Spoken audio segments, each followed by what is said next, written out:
from Destined for Adventure. I wanted to make this video because recently a friend was planning their very first ever time hiking on the Camino de Santiago in Spain.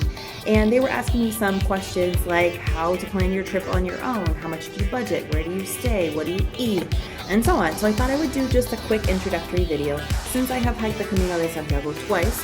Once on the Camino Portugués por la Costa. I started at the border with Portugal and Spain in a town called Aguarda, where I used to live. And I hiked up to Santiago. That took around a week. And then the second time, just this past year, well, just this current year, I hiked from Santiago to Finisterre, which was 3 days approximately hiking. And so because I have some experience with this and I have done it completely on my own, I have not paid a guide or a reservation service or a tour or any of those things. I've just kind of assembled all the pieces on my own. I wanted to share with you my tips and my expertise so that if you're looking to do it on your own, you will feel empowered and you will feel that you have everything that you need. So that's what this video is for. So I have some notes here, guys. So first, you need to identify which route you want to take. There are many different routes. The Camino Portugués and the Camino to Finisterre are just two of the many routes. There's the English route, there's the primitive route. There are so many. There's the French route. There are so many routes. So you can do some research and figure out the different routes that you want to do. You'll also need to keep in mind how many days you want to be away, including your travel days. I would recommend that you allow at least one full day in Santiago to explore, because if your last day arriving to Santiago, you're hiking all the way in, you're going to be tired, you're going to want to tour the cathedral, you're going to want to get some souvenirs, have a celebratory meal, rest, maybe do laundry, things like that. So I would recommend that you allow yourself at least one full day in Santiago at the end of your trip. I would also recommend that you allow at least 1 day per week as what we call a 0 day. This is a day that you do not hike at all. You might need this if you're washing laundry, if you have an injury and need to go to the doctor, if you want to get a massage, if there's something really cool and you want to do some sightseeing and not just feel like you're on a really strict timeline and you don't have time to enjoy. So meeting up with friends, things like that. So having 1 0 day per week allows your body to rest. It's something that a lot of long distance hikers do, people who hike the Appalachian Trail, Pacific Crest Trail, other long distance hikes.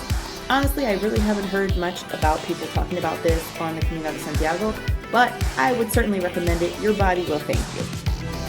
So once you figure out your route, and I will share a website in the link I will share the link to a website in the description where you can find more information about the different routes. You can determine your starting point. So just because you're doing a certain route doesn't mean that you have to do the entirety of that route. You can start at a point in the middle. And on this website, you're going to see etapas, which means stages. Basically, these are the recommended chunks that you would do in each day. So if it's etapa 1, it would be the first day. You start at a certain point, you end at a certain point. Etapa 2 would be the next day. You start at this point, you go to the next point. I don't recommend combining etapas, even if you're a very experienced hiker. They are this way for a reason. If you see that the distance is very low, it might be because you might be starting your hike and you might be getting your body used to more and more distance. It might be because this particular section might be very steep or very sunny, or just a particularly hard section of trail. So I really recommend sticking to the etapas the way they're laid out. Ask me why? Because I combined 2 etapas that I thought would be easy, no big deal. It was a very long day. I was suffering.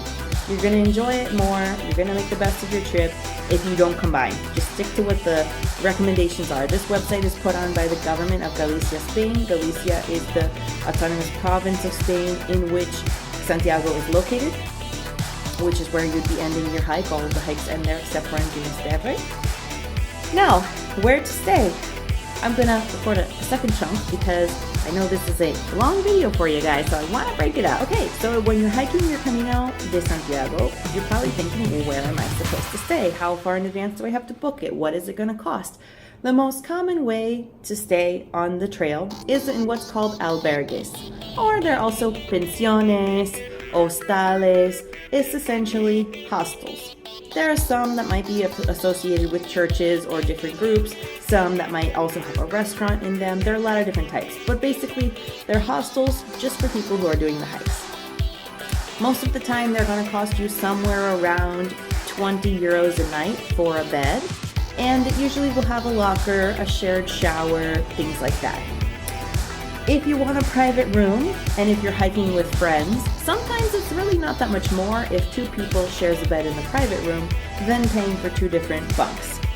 Now, I would recommend not reserving all of your albergues in advance because, first of all, they don't tend to fill up, except for in the very popular destinations, right? Like Santiago, yeah, definitely reserve it in advance because there's going to be a ton of people arriving there and it would really suck if you didn't have a place to sleep. But I would recommend reserving only maybe 1 to 2 days in advance, not reserving for your entire Camino, just in case if anything changes in your plans, you want to have that flexibility. Plus, as I mentioned, they typically don't fill up. A lot of times I'll even arrive that same day. Now, where do you book your albergue? You can book it on booking.com or any other place that you would normally reserve a hotel. In your albergue, they are one place that will give you a stamp for your Camino. If you want to get the Compostelana, which is their certificate of completing the Santiago de Compostela, you have to hike at least 100 kilometers on the trail. How do they prove that you've hiked it and you haven't taken a bus or something like that? Well, you have a little book that you can get at a church. I think any church will have it, but I'm not 100% sure on that. You get the little booklet, which is called the Compostelana, the little booklet, the little booklet for the Compostelana, and you get stamps at different places along the way. Bars will have them, restaurants will have them, albergues will have them, sometimes even stops along the side of the road.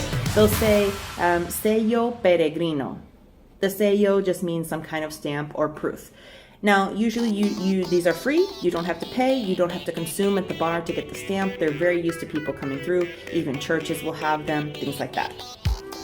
So your albergue will probably have the stamp as well.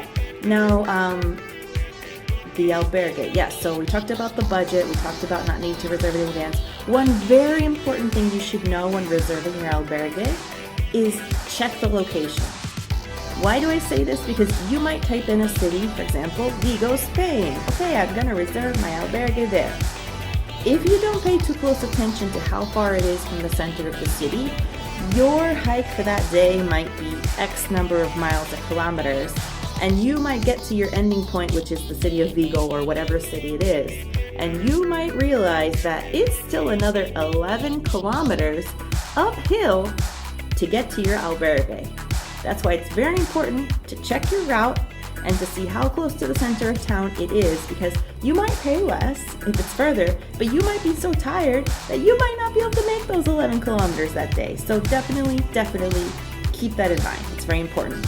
As well, when you're reserving the albergue, take a look in the town nearby and see if there's any grocery stores. Grocery stores are a great way to get your food for the hike.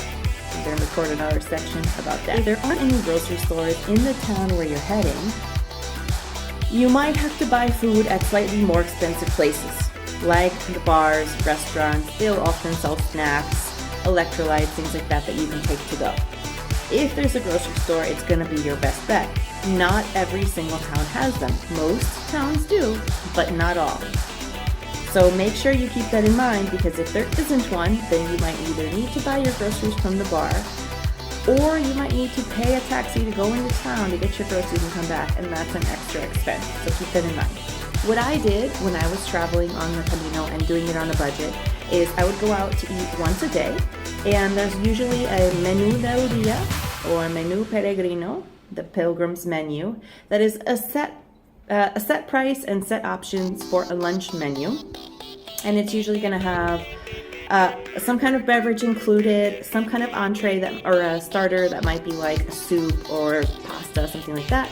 It's going to have a main dish that's probably going to have protein in it, and it's probably going to have a small dessert and maybe a coffee or a small like a flan or certain things that you might get to choose from. And it's probably going to be somewhere around 7 on the very low end to like 15 euros on the very high end, but somewhere right around 10 euros you'll be able to find in most of the towns to eat a hot meal after you finish your hike. What I personally did to keep my expenses down was I would go to the grocery store and buy a giant baguette, which usually costs around, I don't know, €1 or something like that, maybe less. And then I would buy either like crab salad or like jamón serrano and cheese or anything that I could make into a sandwich. And I would make a jumbo sandwich And I would eat half the sandwich in the nighttime for dinner, and I would eat the other half in the morning because I would start my hike very early, and most places aren't open for breakfast, and Spanish breakfast is usually very small. It's usually like a small muffin and a coffee, which is not a lot if you're a hiker. So I would do the grocery store type of deal. I would load up on snacks, electrolytes, anything that I would want to eat during the next day, because keep in mind you're burning a lot of calories. You're going to want to make sure you have enough to keep yourself fueled, or if there's any particular type of snacks or things that you like, you're going to have a good, best luck buying them at the grocery store. Now keep in mind that in Spain, in the grocery stores, they don't have plastic bags. They don't have plastic bags for sale. So you need to bring a reusable bag in your backpack. Keep that in mind. Or somehow have space in the backpack for your hands to carry your stuff back to wherever you're sleeping. So I would say that between the albergue, eating out, and groceries, it's probably a good idea to budget around $50 or 50 euros a day for the days that you are hiking on the trail. That should cover just about everything if you're not doing anything extravagant. So make sure you don't pack too heavy. You're going to be carrying that pack for a really long time. You can rewash your clothes. There are places to wash laundry all along the trail. A lot of the hostels have washing machines, or there's self-service laundromats in a lot of the towns. So just pack a couple days worth of clothes. Now the weather in Galicia can change easily. So it might be cool, it might be hot, it might be raining, all in the span of a couple of days. Make sure you have layers, just like any time that you're going to be hiking. Another thing I didn't know before I started hiking was that there is quite a bit of hiking that is on cement sidewalks or alongside highways, so the bottoms of your feet get very sore. Now, I've done a lot of hiking on a lot of different terrain all around the world, and I've never experienced this anywhere except for on the Camino de Santiago. Regardless of what type of hiking boots or how much cushion they had, I just felt very sore on the bottoms of my feet. So that's something to keep in mind just from the impact. And also, speaking of, packing light, in case if you find that you've packed too heavy and you're not able to carry your pack with you every day for all those days on end, there are services that provide transportation for your bags or other equipment from one hostel to another. Or if you're coming back to your starting point, you can also ask to leave some things there, and they will usually let you. Usually no extra charge. Of course, those services that move your luggage from one place to another, you're going to have to pay for that.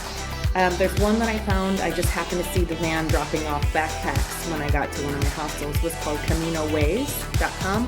But if you just Google it, you'll be able to find it easily. So I hope those tips help you out. Hopefully they answer some of your basic planning questions and help you to feel empowered to do it on your own. Certainly, you can book it with a tour or an agency or you name it.